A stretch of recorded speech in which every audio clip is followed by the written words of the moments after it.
ആസ്വദിച്ച് ചെയ്യാൻ വേണ്ടി ശ്രമിക്കുക. അത്തരത്തിൽ തൻ്റെ ജോലി വളരെ കൃത്യമായിട്ട് ആസ്വദിച്ച് ചെയ്തുകൊണ്ടിരിക്കുകയും സ്വയം മോട്ടിവേറ്റ് ആകുകയും ഒപ്പമുള്ളവരെ കൂടി മോട്ടിവേറ്റ് ചെയ്യാൻ ആഗ്രഹിക്കുകയും ചെയ്യുന്ന ഒരു വ്യക്തിയാണ് ആദ്യത്തെ നമ്മുടെ പ്രാസംഗിക. സപ്പോർട്ട് സേജസ് എന്ന് പറയുന്ന IT കമ്പനിയിലെ ട്രെയിനിങ് മാനേജറായിട്ട് വർക്ക് ചെയ്തുകൊണ്ടിരിക്കുന്ന നിവേദിത മനോജിനെ വളരെ ആർദ്രപൂർവ്വം ഈ വേദിയിലേക്ക് സൈബർ സ്കാംസ് എന്നുള്ള വിഷയം അവതരിപ്പിക്കുന്നതിന് വേണ്ടി ക്ഷണിച്ചുകൊള്ളുന്നു.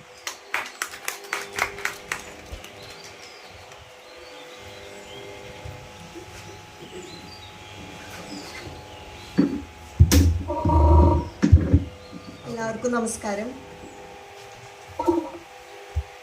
ആദ്യമായി തന്നെ സൈബർ സ്കാംസ് എന്താണ്, ഇപ്പോഴത്തെ ഈ നടന്നുകൊണ്ടിരിക്കുന്ന ഏറ്റവും വലിയൊരു പ്രശ്നമാണ് ഈ സൈബർ സ്കാംസ്. നമ്മളിപ്പോൾ ഫോൺ ചെയ്യുമ്പോൾ തന്നെ അതിനുള്ള അവയർനെസ് നമുക്ക് തരുന്നുണ്ട്. അതായത് OTP കൊടുക്കരുത്, വിർച്വൽ അറസ്റ്റ്, അങ്ങനത്തെ ഉള്ള പല പ്രശ്നങ്ങളും ഇപ്പം മാത്രമല്ല, ഒരു 10 കൊല്ലം മുമ്പ് ഇപ്പം എനിക്ക് ഫേസ് ചെയ്ത ഒരു സൈബർ ഇതുപോലെ ഒരു ഇതെന്ന് പറഞ്ഞാൽ 10 കൊല്ലം മുമ്പ് എനിക്ക് ജോലി റിസൈൻ ചെയ്തിരിക്കുന്ന സമയത്ത് ആ സമയത്ത് എങ്ങനെയെങ്കിലും ഒരു ജോലി വേണം എന്നുള്ള ഒരു ആഗ്രഹത്തിൽ ഞാൻ അന്നൊരു ആക്സിഡൻറ്റ് പറ്റി കിടക്കുകയായിരുന്നു. അപ്പം പുറത്ത് പോയി വർക്ക് ചെയ്യാൻ പറ്റുന്നില്ല. ആ സമയത്ത് ഈ വർക്ക് ഫ്രം ഹോം എന്ന് പറഞ്ഞൊരു ഓപ്ഷനിൽ ഒരു ഫ്രണ്ട് എന്നെ പറഞ്ഞു, ഇങ്ങനെ വർക്ക് ഫ്രം ഹോം ആണ്, അതിൽ ജോലി എന്ന് പറഞ്ഞാൽ ടൈപ്പ് ചെയ്യുക എന്നുള്ളതാണ്. അവരൊരു ബുക്ക് എനിക്ക് അയച്ചു തരും, അത് ടൈപ്പ് ചെയ്ത് വേർഡ് ഫോർമാറ്റിൽ അവർക്ക് അയച്ചു കൊടുക്കുക. അതിൽ വേർഡ്സിൻ്റെ എണ്ണം വെച്ചിട്ടാണ് പേയ്മെൻ്റ് ഒക്കെ ഉള്ളത്. ആ കുട്ടി ചെയ്തതാണ് എന്ന് പറഞ്ഞു. അപ്പം ഞാനും കിടക്കുകയാണ്, അപ്പം എനിക്ക് ചെയ്യാൻ പറ്റുന്നൊരു ജോലിയാണ്, അപ്പം എന്തെങ്കിലും ഒരു ഇതായിട്ട് ഇരിക്കുമല്ലോ എന്ന് പറഞ്ഞ് ഞാൻ അവരെ കോണ്ടാക്ട് ചെയ്തു. അവർ കോണ്ടാക്ട് ചെയ്തിട്ട് അവർ പറഞ്ഞു ബുക്ക് അയച്ചു തരണേന് ഒരു 1000 രൂപ നിങ്ങൾ എനിക്ക് അയച്ചു തരണം എന്ന്. ഞാൻ വിശ്വസിച്ചു, അത് ഞാൻ അയച്ചു കൊടുത്തു. 1000 രൂപ പോയി, പിന്നെ ബുക്കും വന്നില്ല, പിന്നെ ഫോണും എടുക്കുന്നില്ല. ഇതായിരുന്നു എനിക്ക് അനുഭവപ്പെട്ട ഒരു സൈബർ സ്കാം എന്ന് പറയുന്നത്, പറ്റിക്കപ്പെടുന്ന ഒരു കാര്യങ്ങൾ. ഇപ്പം അത് കൂടുതലാണ്. ഇപ്പം കൂടുതലും പ്രായമായവരും ഒക്കെ ഈ ഫോൺ യൂസ് ചെയ്ത് വരുമ്പോൾ അവർക്ക് ഉണ്ടാവുന്ന പ്രോബ്ലംസ്, അവർ ഫേസ് ചെയ്യുന്ന എന്തൊക്കെ തരത്തിലുള്ള സൈബർ പ്രശ്നങ്ങളാണ്, അല്ലെങ്കിൽ എങ്ങനെയൊക്കെയാണ് ആളുകൾ പറ്റിക്കുന്നത് എന്നുള്ളതാണ് ഞാനിപ്പോൾ ഇവിടെ പറയാൻ ഉദ്ദേശിക്കുന്നത്. അപ്പം ആദ്യത്തെ ഒരു കാര്യം എന്ന് പറഞ്ഞു കഴിഞ്ഞാൽ ഈ ഫിഷിംഗ് എന്ന് പറയും. Phishing, PHISHING, phishing. ആ ഒരു ഇതെന്ന് പറഞ്ഞാൽ ഫേക്ക് ഇമെയിലുകളിൽ നിന്ന് നിങ്ങളുടെ മെയിലിലേക്ക് ഇത് വരിക, എന്തെങ്കിലും ബാങ്കിൽ നിന്നാണ്, അല്ലെങ്കിൽ ഇൻഷുറൻസ് കമ്പനിയിൽ നിന്നാണ്, അല്ലെങ്കിൽ ഫാമിലി മെമ്പേഴ്സിൽ നിന്നാണ് എന്ന് പറഞ്ഞൊരു മെയില് നിങ്ങൾക്ക്, മെയിലല്ല വാട്സാപ്പ് മെസ്സേജോ അങ്ങനെയായിട്ട് നിങ്ങളുടെ ഇതിലേക്ക് വരുന്നത്, എന്തെങ്കിലും പൈസ ചോദിച്ചുകൊണ്ട്. ഇപ്പം ഇതിനൊരു എക്സാമ്പിൾ എന്ന് പറഞ്ഞാൽ നമ്മുടെ ഓഫീസിൽ ഒരു കുട്ടിക്ക് നമ്മുടെ CEO അയക്കുന്നതാണ് എന്ന് പറഞ്ഞ് ഞാനിങ്ങനെ ഒരു സ്ഥലത്ത് പെട്ടുപോയി, എനിക്ക് ഗൂഗിൾ പേ ഇല്ല, എൻ്റെ അക്കൗണ്ടിൽ നിന്ന് എനിക്ക് കാശ് അയക്കാൻ പറ്റുന്നില്ല എന്ന് പറഞ്ഞ് ആ കുട്ടിയോട്, എംപ്ലോയിയോട് പറഞ്ഞു അത്യാവശ്യമായിട്ട് ഒരു 5000 രൂപ അയച്ചു തരുമോ എന്ന് ചോദിച്ചു. ഈ കുട്ടി ആ മെയിൽ ചെക്ക് ചെയ്തിരുന്നു, പേരൊക്കെ കറക്റ്റാണ്, ബട്ട് മെയിൽ ID ഒരു സ്പെല്ലിംഗ് മിസ്റ്റേക്ക് ഉണ്ട്, അതാരും ശ്രദ്ധിക്കില്ല. പേര് വരുമ്പോൾ ഓക്കെ മാം അയച്ചതാണല്ലോ എന്ന് പറഞ്ഞ് പെട്ടെന്ന് 5000 രൂപ കുട്ടി അയച്ചു കൊടുത്തു. പിന്നെ 5000 പോയി. പിന്നെ ഫോൺ ചെയ്ത് ചോദിച്ചപ്പോഴാണ് ഇങ്ങനെയൊന്നും മാം അങ്ങനെ ചോദിച്ചിട്ടില്ല എന്ന് പറഞ്ഞ് അങ്ങനെ പറ്റിക്കണം. അതായത് ഇപ്പം ഈ കാലത്ത് ഈ ഒരു ഫീൽഡിൽ വർക്ക് ചെയ്യുന്ന ഒരാളായിട്ട് കൂടെ നമ്മൾ ആ സിറ്റുവേഷൻ നമ്മൾ ശ്രദ്ധിക്കാണ്ട് പോയാൽ നമ്മുടെ കയ്യിൽ നിന്ന് പൈസ നഷ്ടപ്പെടാനുള്ള ചാൻസസ് കൂടുതലാണ്. അപ്പം ഇവർ ചോദിക്കുന്ന ഏറ്റവും ഇമ്പോർട്ടൻറ്റ് കാര്യം, ഒന്ന് ഫ്രണ്ട്സ് ആയിട്ടോ അല്ലെങ്കിൽ ഫാമിലി ആയിട്ടോ വന്ന് ഇങ്ങനെ കാശ് വേണം. ഇപ്പോൾ ഈ ഫേസ്ബുക്കിൽ ഹാക്ക് ചെയ്തിട്ട് മെസ്സേജസ് ആയിട്ട് വരിക, ഇൻസ്റ്റയിൽ ഹാക്ക് ചെയ്തിട്ട് എനിക്ക് 5000 രൂപ തരുമോ, ഞാൻ അർജൻറ്റായിട്ട് ഹോസ്പിറ്റലിൽ നിൽക്കുകയാണ്, അപ്പം എനിക്ക് കാശ് അയച്ചു തരുമോ എന്ന് ചോദിക്കുന്നു. അവർ നമ്മളൊന്നും വിളിച്ച് ഒന്ന് കൺഫേം ചെയ്യാണ്ട് അവരുടെ തരുന്ന അക്കൗണ്ടിലേക്ക് നമ്മൾ പൈസ അയച്ചു കൊടുക്കുന്നു. അങ്ങനെ നമുക്കൊരു പറ്റിക്കപ്പെടുന്നു.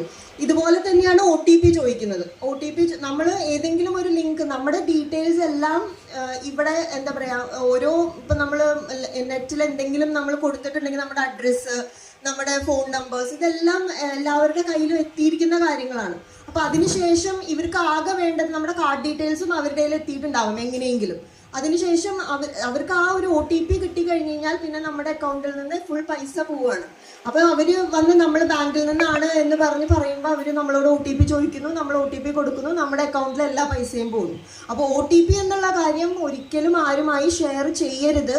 അത് നമ്മുടെ ക്ലോസ് റിലേറ്റീവ്സ് അല്ലെങ്കിൽ നമുക്ക് അങ്ങനെ പോലും നമുക്കിപ്പോൾ വിശ്വസിക്കാൻ പറ്റില്ല. കാരണം ഇപ്പോൾ AI തുടങ്ങിയതിന് ശേഷം വോയിസ് നമുക്ക് മാറ്റം. ഇപ്പം നമ്മൾ SPBയുടെ പാട്ട്, ഇപ്പം വരുന്ന പാട്ടുകൾ SPB പാടുന്നത് പോലെയൊക്കെ നമുക്ക് AI ഉണ്ട്. അതായത് സൗണ്ട് വരെ ഇമിറ്റേറ്റ് ചെയ്യുന്ന ഈ ഒരു കാലഘട്ടത്തിൽ ഫോൺ വിളിച്ച് പോലും നമുക്ക് കൺഫേം ചെയ്യാൻ, അല്ലെങ്കിൽ ഒരാൾ ഞാനാണ് എന്ന് പറഞ്ഞ് എൻ്റെ ഹസ്ബൻഡിനെ വിളിച്ച് പൈസ ചോദിക്കുന്ന അല്ലെങ്കിൽ വേറൊരാൾക്ക് അത് ചെയ്യാൻ പറ്റുന്ന ഒരു കാലഘട്ടമാണ് ഇപ്പം നടന്നുകൊണ്ടിരിക്കുന്നത്. അപ്പം അവിടെ വരെ നമ്മൾ സൂക്ഷിക്കേണ്ടിയിരിക്കുന്നു. അപ്പം OTP ഒരിക്കലും ഷെയർ ചെയ്യാണ്ടിരിക്കുക. ബാങ്കിൽ നിന്ന് ഒരിക്കലും OTP ചോദിക്കില്ല നിങ്ങളോട്. അങ്ങനെയുള്ള ഒരു കാര്യം വരികയാണെങ്കിൽ ഒരിക്കലും നിങ്ങൾ ഷെയർ ചെയ്യരുത്. പിന്നെ വരുന്നതാണ് ലോട്ടറി. നിങ്ങൾക്കൊക്കെ വരുന്നുണ്ടാവും, ലോട്ടറി അടിച്ചു 1 കോടി രൂപ, ലോട്ടറി അടിച്ചു, ആ ലോട്ടറി അടിക്കാൻ ഈ ലിങ്ക് ക്ലിക്ക് ചെയ്യുക എന്ന് പറഞ്ഞ് മെസ്സേജസ് വരും. നമുക്കൊരിക്കലും, ഞാൻ വിശ്വസിക്കുന്ന ഒരു കാര്യം, വെറുതെ നമുക്ക് പൈസ കിട്ടും എന്ന് ഞാൻ വിശ്വസിക്കുന്നില്ല. 1 കോടി രൂപ ഒരാൾ നമുക്ക് തരും, അങ്ങനത്തെ ഒരു ഇത്. ഇനി എങ്ങാനും നമുക്ക് ലോട്ടറി അടിച്ചാലോ എന്ന് വിചാരിച്ച ആൾക്കാർ ആ ലിങ്കിൽ ക്ലിക്ക് ചെയ്ത് നമ്മുടെ ഡീറ്റെയിൽസ് എല്ലാം നമ്മൾ കൊടുക്കുന്നു. അപ്പോൾ അവർ പറയും ഒരു 5000 രൂപ പ്രോസസ്സിങ് ഫീ ആണ്, ആ 5000 രൂപ അയച്ചു തന്നാൽ നിങ്ങൾക്ക് 1 കോടി രൂപ കിട്ടും എന്ന് പറഞ്ഞ് അതിൽ നമ്മൾ 5000 രൂപ അയച്ചു കൊടുക്കുന്നു. ഇതുപോലെ പൈസ പോകുന്നു. അപ്പോൾ അങ്ങനെ ഒരു പ്രൈസോ ഒരു ലോട്ടറിയോ നിങ്ങൾ എടുത്തിട്ടില്ല എന്നുണ്ടെങ്കിൽ ഒരിക്കലും ഒരാളും നിങ്ങൾക്ക് ഇത്രയും രൂപ തരില്ല എന്നുള്ള കാര്യം മനസ്സിലാക്കുക. അടുത്ത ഒരു ഇതെന്ന് പറഞ്ഞു കഴിഞ്ഞാൽ, ഈ ബാങ്കിൽ നിന്ന് നിങ്ങളുടെ എന്താ പറയുക ലാപ്ടോപ്പ് കേട് വന്നു, അല്ലെങ്കിൽ എന്തെങ്കിലും ടെക്നിക്കൽ സപ്പോർട്ട്, നിങ്ങളുടെ ലാപ്ടോപ്പിൽ നിന്ന് ഒരു പ്രശ്നമുണ്ട്, ഞങ്ങൾക്ക് അത് കിട്ടി, അപ്പം നിങ്ങളുടെ ലാപ്ടോപ്പിലോ ഫോണിലോ ഒരു ആപ്പ് ഡൗൺലോഡ് ചെയ്യണം, ആ ആപ്പ് ഡൗൺലോഡ് ചെയ്താൽ എല്ലാം ശരിയാവും എന്ന് പറഞ്ഞ് നിങ്ങളെ ഫോൺ ചെയ്യുന്നു. നിങ്ങൾ ആ ലിങ്ക് ക്ലിക്ക് ചെയ്ത് ആപ്പ് ഡൗൺലോഡ് ചെയ്യുന്നു. പിന്നെ നിങ്ങളുടെ ഡീറ്റെയിൽസ് എല്ലാം ഷെയർ ആയി പോവാണ്. അപ്പോൾ ഒരിക്കലും മൈക്രോസോഫ്റ്റിൽ നിന്നോ അല്ലെങ്കിൽ ബാങ്കിൽ നിന്നോ ആരും ഇതുപോലത്തെ ആപ്പ് ഡൗൺലോഡ് ചെയ്യാൻ നിങ്ങളെ വിളിക്കില്ല. അങ്ങനെ എന്തെങ്കിലും ചെയ്യുന്നുണ്ടെങ്കിൽ ആ ഫോണൊന്ന് കട്ട് ചെയ്ത് കളയാം.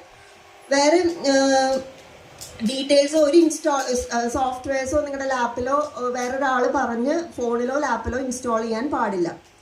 അടുത്തത് എന്ന് പറഞ്ഞു കഴിഞ്ഞാൽ ഈ ഓഫറുകളാണ്. iPhone 5000 രൂപയ്ക്ക്, 1 ലക്ഷം രൂപ വില മതിക്കുന്ന iPhone 5000 രൂപയ്ക്ക് നിങ്ങൾക്ക് സ്പെഷ്യലായിട്ട് ഓഫറിൽ തരുന്നു എന്ന് പറഞ്ഞ് മെസ്സേജസ് കാണും. ഈ ലിങ്ക് ക്ലിക്ക് ചെയ്യൂ, ഈ ആപ്പ് ഡൗൺലോഡ് ചെയ്യൂ എന്ന് പറഞ്ഞു വരുന്ന ലിങ്കുകൾ, ആവശ്യമില്ലാത്ത ലിങ്കുകൾ, അല്ലെങ്കിൽ ഇങ്ങനെ ലിങ്ക് ക്ലിക്ക് ചെയ്യാണ്ടിരിക്കുക. ഈ ലിങ്കുകൾ ക്ലിക്ക് ചെയ്ത് നിങ്ങളുടെ ഡീറ്റെയിൽസ് കൊടുത്തു കഴിഞ്ഞാൽ നിങ്ങളുടെ എല്ലാ കാര്യങ്ങളും അവരിലേക്ക് അവൈലബിൾ ആവുകയാണ്. പിന്നെ ഒരിക്കലും നമ്മുടെ അക്കൗണ്ടിൽ നിന്ന് പൈസയ്ക്ക് വേണ്ടിയിട്ടാണ് അവർ ചെയ്യുന്നത്. അപ്പം നമ്മുടെ അക്കൗണ്ടിൽ നിന്നുള്ള പൈസ അവിടെ നിന്ന് പോവുകയാണ് ചെയ്യുന്നത്. അപ്പം അല്ലെങ്കിൽ ഏറ്റവും ഭയങ്കര ഇൻവെസ്റ്റ്മെൻറ്റ്സ്, ഭയങ്കര റിട്ടേൺസ് കിട്ടുന്ന ഇൻവെസ്റ്റ്മെൻ്റ് ആണ് എന്ന് പറഞ്ഞ് ഇത് ഒരിക്കലും ഇത് ചെയ്യാണ്ടിരിക്കുക. ഈ ആമസോൺ, ഫ്ലിപ്കാർട്ട് പോലെയുള്ള എന്താ പറയുക കുറച്ചും കൂടെ സേഫും സെക്യൂറും ആയിട്ടുള്ള ഓൺലൈൻ ഷോപ്പിങ്ങിൽ ഇത് ചെയ്യാല്ലാത്ത വരുന്ന ഈ വെബ്സൈറ്റുകളിൽ വിശ്വസിക്കാണ്ടിരിക്കുക ഇങ്ങനത്തെ ഓഫറുകളൊന്നും. പിന്നെ WhatsApp and social media scams ആണ്. അതായത് ഈ ഫാമിലി മെമ്പേഴ്സ്, ഇപ്പം നേരത്തെ പറഞ്ഞ പോലെ ഫ്രണ്ട്സ്, അവർ വാട്സാപ്പ് വഴിയോ അവരുടെ വാട്സാപ്പ് ഹാക്ക് ചെയ്തിട്ടോ നിങ്ങളോട് പൈസ ചോദിക്കുന്ന കുറച്ച് കാര്യങ്ങളാണ് വരുന്നത്. അപ്പം ഇതിൽ ഞാൻ നോട്ട് ചെയ്ത് വെച്ചിരിക്കുന്ന കുറച്ച് ടിപ്സ് അല്ലെങ്കിൽ ശ്രദ്ധിക്കേണ്ട പോയിന്റ്സ് എന്ന് പറഞ്ഞു കഴിഞ്ഞാൽ, OTP ആർക്കും ഷെയർ ചെയ്യാണ്ടിരിക്കുക. എല്ലാ ഫോൺ കോളിൽ ഇപ്പം നിങ്ങൾ വിളിക്കുമ്പോഴും എല്ലാവരും പറയുന്ന കാര്യമാണ്. എന്നാലും നമ്മുടെ മൊമെന്റ്, ആ മൊമെന്റിൽ നമുക്ക് വേഗം തരൂ, OTP തരൂ, നിങ്ങളുടെ ഫോൺ ഇപ്പം ഹാക്ക് ആവുന്നു അല്ലെങ്കിൽ ഇപ്പം ചെയ്യുന്നു എന്നൊക്കെ പറഞ്ഞ് വരുമ്പോൾ നമ്മൾ ചിലപ്പോൾ അതിലേക്ക് വീണ് പോവാം. നമ്മുടെ സാഹചര്യം അനുസരിച്ച് നമ്മൾ ചിന്തിക്കാണ്ട് നമ്മൾ OTP ഷെയർ ചെയ്ത് കൊടുത്തു പോവാം. അങ്ങനെ ചെയ്യാണ്ടിരിക്കുക. OTP ഒരിക്കലും ഷെയർ ചെയ്യാണ്ടിരിക്കുക വേറൊരാൾക്ക്. പിന്നെ ചെയ്യേണ്ടത് പാസ്വേഡുകൾ 1 2 3 4 5 6 7 8 ഇതായിരിക്കാം എളുപ്പത്തിന് നമ്മൾ വെക്കുന്നത്. ഒരിക്കലും ഒരു മെയിലിൻ്റെയോ ഫോണിൻ്റെയോ പാസ്വേഡ് ഇത്രയും സിമ്പിളാക്കി കൊടുക്കാണ്ടിരിക്കുക.